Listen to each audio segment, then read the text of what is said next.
ఓం శ్రీ విఘ్నేశ్వరాయ నమ. ఓం శ్రీ గురువే నమ. ఓం శ్రీ మాత్రే నమ. ఈరోజు మనిషి జీవితంలో ఉన్నటువంటి సమస్యలు హస్తరేఖల ద్వారా మీ దృష్టికి తీసుకొస్తున్నాను. హస్తరేఖలు ఏ విధంగా ఉండాలి, ఏ విధంగా ఉంటే మీకు అదృష్టం, ఏ విధంగా ఉంటే మీకు నష్టపోతారు, ఏ విధంగా ఉంటే దెబ్బతింటారు, పెళ్ళి విషయము.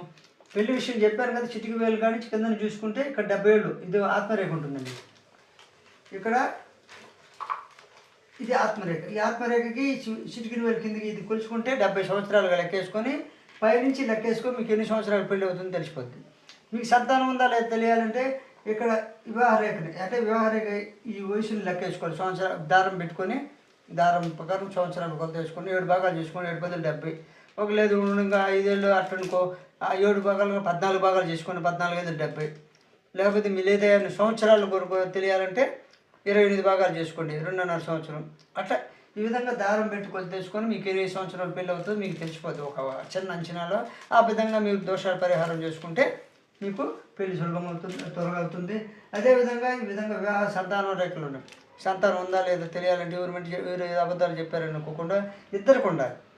ఇప్పుడు భార్య లోపమా భర్త లోపమా అనేటువంటిది ఇక్కడ సంతాన రేఖలు ఉంటాయి. నువ్వుల నూనె బండి నీకు దోషాలు పోతాయి.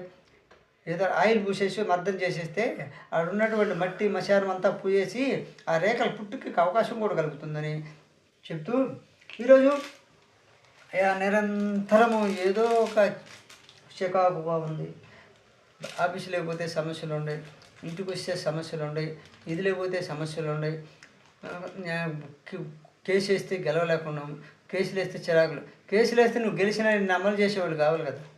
కేసు వేసి అందుకే ఈ విధంగా ప్రతి ఒక్కళ్ళు వేస్తే కేసులు వేస్తారు. కేసు వేసిన తర్వాత అమలు జరిగేది కింద స్థాయి నుంచి మామూలుగా అమలు జరిగే స్థాయి ఎంత ఇబ్బందో తెలుసా. వాళ్ళు అమలు చేసుకోగలం అనుకునే వాళ్ళు కేసులు వేపించుకుంటారు. ఇప్పుడు కేసు వేయడం ముఖ్యం కాదు, కేసు వేసిన తర్వాత అమలు జరిగేది ఎవరు అంటే ఫాస్ట్ ట్రాక్ కోర్టులు పెట్టి స్పాట్లో న్యాయం చేసి అమలు చేయగలిగే విధంగా కోర్టులు రావాలి. అంటే ఫాస్ట్ ట్రాక్ కోర్టులు ఉన్నాయి చూడు, ఇంతకుముందు సుండూరు కేసులు ఉన్నాయి చూడు, ఆ విధంగా పెట్టి ఏ వ్యవస్థలో ఏ సమస్యలో అంటే రికార్డు ఎక్కువ సంవత్సరాలుగా కొన్ని 15-20 సంవత్సరాలుగా ఇబ్బంది పడుతుండే వాళ్ళని కేసులు తీసుకొని ఆ ఫాస్ట్ ట్రాక్ కోర్టు ద్వారా న్యాయం చేయగలిగితే ఒక 20 సంవత్సరాలు నష్టం కలిగించిన లిస్ట్ అంతా తెలిసిపోద్ది. ఓహో వాళ్ళు సొంత వాళ్ళ లాభం కోసం వీళ్ళు అన్యాయం చేశారు, ఆ సంస్థను అడ్డం పెట్టుకొని కొంతమంది బినాముల ద్వారా కేసులు వేయించారు, తెలిసిపోద్ది ఎవరికైనా. అటువంటిప్పుడు 20 సంవత్సరాలు నష్టం జరిగింది, ఎవరు కట్టేయాలా? అవతల మనిషి ఏమో 20 సంవత్సరాల లాభం పొందాలి. 20 సంవత్సరాలు అంటే 12 లక్షలు, 12 2 కోట్ల చిల్లర లాభం పొందారు. వీరికి నష్టం కలిగిన 2,50 లక్షలు పోయిలా, 2,50 లక్షలు వీరికి పోయింది. వాళ్ళకేమో న్యాయం జరిగిందా? వాడు అతనే లాభం పొందిన నెలకు ₹1,00,000 సుమారు 50,000 వేసుకున్నా దాదాపు 1,50,00,000 నష్టపోయిన. ఈ నష్టం ఎవరికి కలిగింది అంటే మన కర్మని మనం కనుగొన్నట్టు. కేసు వేసినా అమలు చేసేవాళ్ళు అంటే మోసం చేసేవాడు ఎట్లా డబ్బు సంపాదించుకుంటాడు, ఆ మోసం చేసేవాడు సపోర్ట్ చేస్తారు ఎవరైనా. వాడు సంపాదించుకుని ఒక 50 లక్షలు పెట్టి ఖర్చు పెడతాడు. కాబట్టి ధర్మం అనేటువంటిది మానవ రిట్ ఆధారంగా ఒక వ్యక్తికి ఆఫీసర్ పోస్ట్ ఇచ్చినప్పుడు ఆ ఆఫీసర్ అందరినీ సమంగా చూడాలి. తన వాళ్ళకు ఒక న్యాయం, బయట వాళ్ళకి ఒక న్యాయం. లేదని కూడా కులాల మీద గొడవ పెడతారు. అది ఏం చేస్తాం మనం? మన భారత రాజ్యాంగమే బ్రహ్మాండంగా అన్ని రిట్లు ఉన్నాయి. ఆ రిట్ల ప్రకారం కింది స్థాయి నుంచి ఎంక్వైరీ చేయాలి. మన రాజ్యాంగం అమలు జరుగుతుందా లేదా, అమలు ఎవరికి జరగడం లేదు. ఏదో గ్రహణం వచ్చేసి లేకపోతే పొలిటికల్ ఇప్పుడు సేవ చేసుకునేవాడు పొలిటికల్గా ఎదుర్కోగలరా? రాజకీయాలు ఎదుర్కోగలరా? పొలిటికల్ వ్యక్తుల్లో ఉన్న వ్యక్తులు ఎదుర్కోగలరు. చిన్న చిన్న ఉద్యోగస్తులు కానీ, చిన్న చిన్న రైతులు కానీ, చిన్న మామూలు కామన్ ప్రజలు కానీ ఎదుర్కోలేరు. వాళ్ళకి కేసు పోయి తీర్పు వచ్చిన తర్వాత మళ్ళీ పంచాయతీ అంటారు. కాబట్టి మనం రెమెడీ చేసుకోవడమే, దైవ నిర్ణయం ప్రకారం బతకడమే, మనం నిరంతరం మన పని చేసుకోపోతా ఉండడమే. ఫలితం అనేది ఆ దేవుడి మీద వదిలేయడమే. అందులో భాగంగానే ఈ రెమెడీ చెప్తానండి. నిరంతరం సమస్యలు ఉన్నాయి, ఎంతోమందిని తీసుకొస్తున్నారు, వాడుకుంటున్నారు, ఉంపుడు గతిలాగా వదిలేసి పంపిస్తున్నారండి. ఇప్పుడు చాలామంది నాన్ సెలక్షన్లో ఉద్యోగాలు చేస్తారు. వాళ్ళు పర్మనెంట్ చేయకుండా జీతమైన పెంచాలి కదా. వాళ్ళకి జీతాలు పెంచుకునేది, మిగతా వాళ్ళకి జీతాలు పెంచాలి. ఒక 10 ఏళ్ళు పని చేసిన వాడికి జీతాలు కూడా చూడండి, వెనక చేరిన వాడికి 30,000 ఇస్తున్నాం, ముందు చేరిన వాడికి 15,000 ఇస్తున్నాం. జీతాలు కూడా ఎడపెడుతున్నారు చూడండి. దాని వెనకాల మర్మం లేదా? అంటే మనిషికి జీతం ఇవ్వాలన్నా ఇంకా రికమెండేషన్ కావాలంటే ఇంకేం చేయాలి? సొంత వాళ్ళకి అన్ని బెనిఫిట్స్ ఇస్తుంటారు. బయట వ్యక్తి మళ్ళీ కొంతమంది సేవ చేసేవాళ్ళు, వ్యవస్థకు మంచి కోరుకునేవాళ్ళు, భగవంతుడి మీద విశ్వాసం ఉండేవాళ్ళు నిరంతరం పొలిటికల్‌గా వాళ్ళ విశ్వాసం గౌరవంగా చూసుకుంటారు మనుషులు. మంచి చేసే నాయకులు వాళ్ళు గౌరవించినట్టు ఎవరు గౌరవించరు.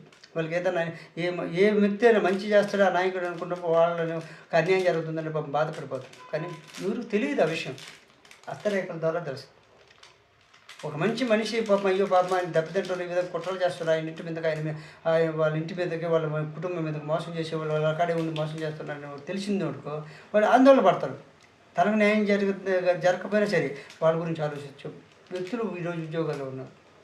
కాబట్టి నిరంతరం సమస్యలు ఆటుపోట్లు ఎదుర్కొంటుండేవాళ్ళు, మనశ్శాంతి లేనివాళ్ళు మీరు స్నానం చేసే నీటిలో శనివారం బుధవారం తలస్నానం చేస్తారు కదా, తల చేసే నీటిలో విధంగా పసుపు, అంటే మామూలు ఆడవాళ్ళు కదా పసుపు వేసుకుంటారు, కొద్దిగా ఒక చిటికెడు పసుపు, కొద్దిగా గంధం, కొద్దిగా చోరక తడపని చోర, కొద్దిగా మన సెంటు ఉంటుంది అత్తరు కొద్దిగా ఒక్క డ్రాపే, తర్వాత ఇది వచ్చేసి పచ్చకర్పూరం కొద్దిగా, నువ్వును డ్రాప్ అంతే. మొత్తం రాయి ఎత్తినట్టే బొట్టు పెట్టుకుంటే ఎట్లా తయారు చేసుకుంటాం అటు కొద్దిగా లైట్గా. అదేవిధంగా శనివారం బుధవారం కొద్దిగా కల్లుప్పు వేసుకొని తలస్నానం చేయండి. మీకు ఎన్ని సమస్యలు ఉన్నా మనశ్శాంతి అనేది ఉంటుంది, మంచి రూట్ అనేది ఏర్పడుతుంది. దుర్మార్గులు అన్యాయం చేస్తే వాళ్ళే అనుభవిస్తారు. అదేవిధంగా మీకు లక్ష్మీ గవలు గోమేధికాలు అంటారు. లక్ష్మీ గవలు గోమేధికాలు తెచ్చుకుని ఒక డబ్బాలు వేయండి, దాంట్లో కొంచెం కుంకుమ, కొంచెం గంధం పొడి వేసి దాన్ని బొట్టుగా పెట్టుకోండి. చందనం కోపులు అమ్ముతారు. కొంతమంది ఏంటంటే నిలువు నామం పెట్టుకుని, కొందరు అడ్డనామం పెట్టుకుంటారు. వాళ్ళకి మామూలుగా ఎవరు నచ్చింది వాళ్ళు చేసుకుంటారు. కొంతమంది అదే పనికి అదే పెట్టుకోవాలని సిద్ధాంతాలు కొన్ని కులాలకు ఉంటాయి కాబట్టి అదే పెట్టుకోండి. ఆ నామంతో సుక్కైనా పెట్టుకోండి బొట్టుగా, లేకపోతే నిలువు నామం అని పెట్టుకోండి. విభూతి మామూలుగా వేసి చెవులు అయితే దాంతో కూడా కొద్దిగా విభూది, గోమేధికం వేసిన కుంకుమ, గోమేధికం వేసి పెట్టుతారు డబ్బాలు, ఆ డబ్బాలు కుంకుమ దాన్ని అద్దుకొని గంధం పొడికి అద్దుకొని బొట్టు పెట్టుకొని మీ పని మీరు పోండి. సమస్యలు వచ్చినా మీరు మనస్ఫూర్తిగా కుళ్ళు అనేది ఉండదు, కపటం అనేది ఉండదు కాబట్టి మీ పని మీరు చేసుకొని జాగ్రత్త పడగలరు. అదేవిధంగా మీకు పసుపు కొమ్ము ఒక్క, ఈ పసుపు కొమ్ము ఒక్క అనేటువంటిది బుధవారం రోజు తులసీదేవి అంటే గోదాదేవికి సమర్పించింది. గోదావరి అంటే తులసి చెట్టుని మొదట్లైనా పాతి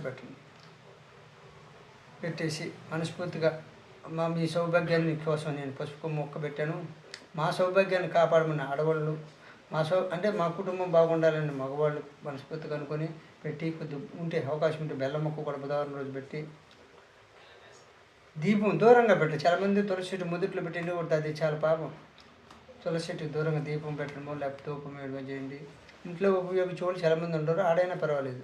వేసేసి మళ్ళీ బుధవారం ముందే సోమవారం రోజు ఆ విధంగా మళ్ళీ రోజైనా తీసి మళ్ళీ గురువారం వద్దులే శనివారం రోజు తీసేసి చెట్టు మొదట్లో వేసేయండి, లేకపోతే వేరే చెట్టు మొదట్లో, లేకపోతే నీళ్ళల్లో కలపండి. అదేవిధంగా మీకు ప్రతి రెమెడీ తెచ్చుకోదు. నేను మోసగాళ్ళని ఎదుర్కోవడానికి చాలామంది చట్టాలు ఉన్నాయి అని చాలామంది భ్రమపడుతుంటారు. చట్టాలు మంచిగానే ఉన్నాయి మనకి, ఆ చట్టాలు అమలు చేసే క్రమంలో ఎన్ని సమస్యలు ఉంటాయో మీకు తెలియదు. గౌరవ న్యాయస్థానాలకు తీర్పులు పొంది అమలు జరగకుండా కాగితాలే లేకుండా చేసిన వాళ్ళు ఎంతోమంది ఉన్నారు. ఇప్పుడు ఆ కాగితం కూడా దొరకదు.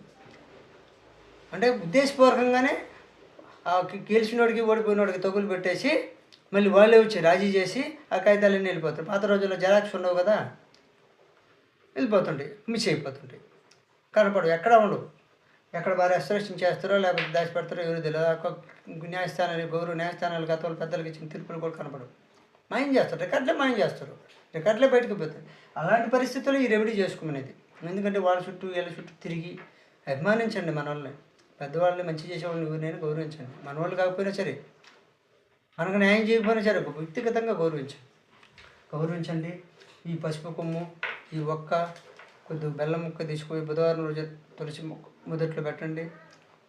అవకాశం ఉంటే ధూపం వేయండి, దీపం పెట్టండి. మనస్ఫూర్తిగా నమస్కారం చేసుకొని మీ ఇంటికి నీరు వచ్చి ఏదైనా పిల్లలు ఎగ్జామ్ పోయేటప్పుడు తులసి ఆకు నోట్లో పెట్టి నోట్లో తినిపిస్తూ పోండి. ఎగ్జామ్స్ బాగా వస్తాయి. అదేవిధంగా వారు న్యాయస్థానాలకు పోయేటప్పుడు కేసులకు వాయిదాలకు పోయేటప్పుడు కోర్టుకు పోయేవాళ్ళు కొద్దిగా మిరియాలు 9 మిరియాలు తీసుకొని వెనక పక్కకి అంటే 4 దిక్కులు 4 వైపులు జల్లి పైకి ఒకటి అంటే 9 నవగ్రహాలు ఉన్నాయి కదా, నవగ్రహాలు 9 భాగాలు చుట్టూ వేసి పైకి ఒకటి వేసేసి మీ పనిని మీరు తిరిగి చూడకుండా పోండి.